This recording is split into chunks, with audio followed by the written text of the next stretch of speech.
नमस्ते। चलिए आज शिक्षा की एक ऐसी दुनिया में चलते हैं जो ना किताबों से कहीं कहीं आगे है। हम बात करने वाले हैं विद्या भारती के एक बहुत ही अनोखे सीखने के मॉडल के बारे में, और ये हमारी इस खोज का समझिए पहला पड़ाव है।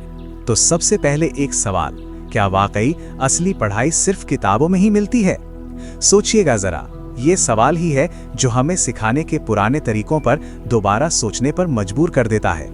स्वामी विवेकानंद गुरुकुल में ना शिक्षा का मतलब सिर्फ ये नहीं है कि बच्चों को जानकारी दे दी, नहीं, बल्कि उनका जिसे कहते हैं ना होलिस्टिक डेवलपमेंट यानी समग्र विकास करना है।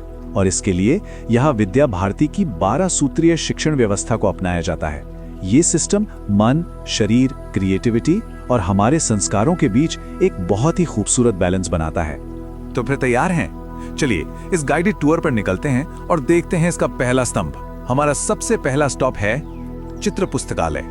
चित्र पुस्तकालय यानी पिक्चर लाइब्रेरी। अब ये एक ऐसी कमाल की जगह है जहां छोटे बच्चे शब्दों से भी पहले तस्वीरों की पावरफुल भाषा से सीखते हैं।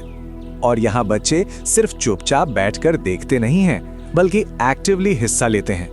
कभी पिक्चर कार्ड से कहानियां सुनते हैं, तो कभी दीवारों पर लगी तस्वीरों से कुछ नया सीखते हैं।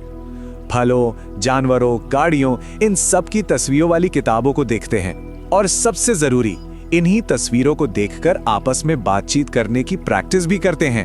तो इसका नतीजा क्या होता है? सिंपल है, जब बच्चे किसी चीज को ध्यान से देखते हैं और फिर उसे अपने शब्दों में बताने की कोशिश करते हैं, तो उनका कॉन्फिडेंस और वोकैबुलरी यानी शब्दकोश दोनों ही स्ट्रांग होते हैं। और यही तो है सीखने की एक मजबूत बुनियाद।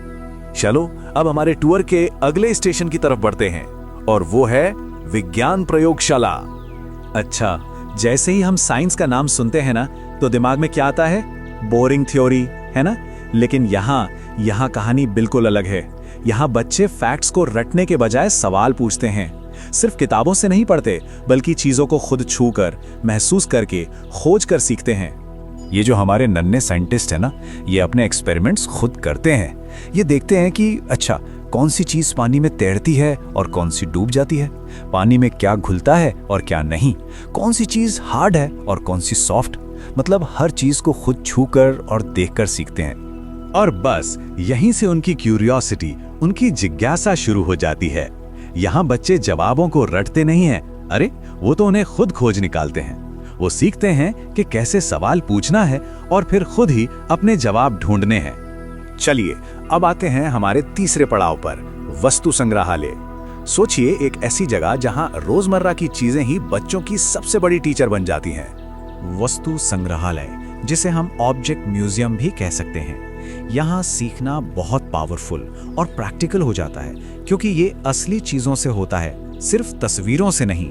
यहाँ बच्चे अलग अलग तरह के बीजों से ट्रेसिंग करते हैं, अलग अलग जानवरों के बारे में जानते हैं और असली सिक्के और नोट देखकर पैसों को पहचानना सीखते हैं। बेसिकली ये क्लासरूम की पढ़ाई को असल जिंदगी से कनेक्ट करता है। और अब आज के टूर का हमारा आखिरी पड़ाव, एक ऐसी जगह जहाँ कोई दीवारें नहीं हैं, क्योंकि प्रकृति खुद ही एक क्लासरूम है।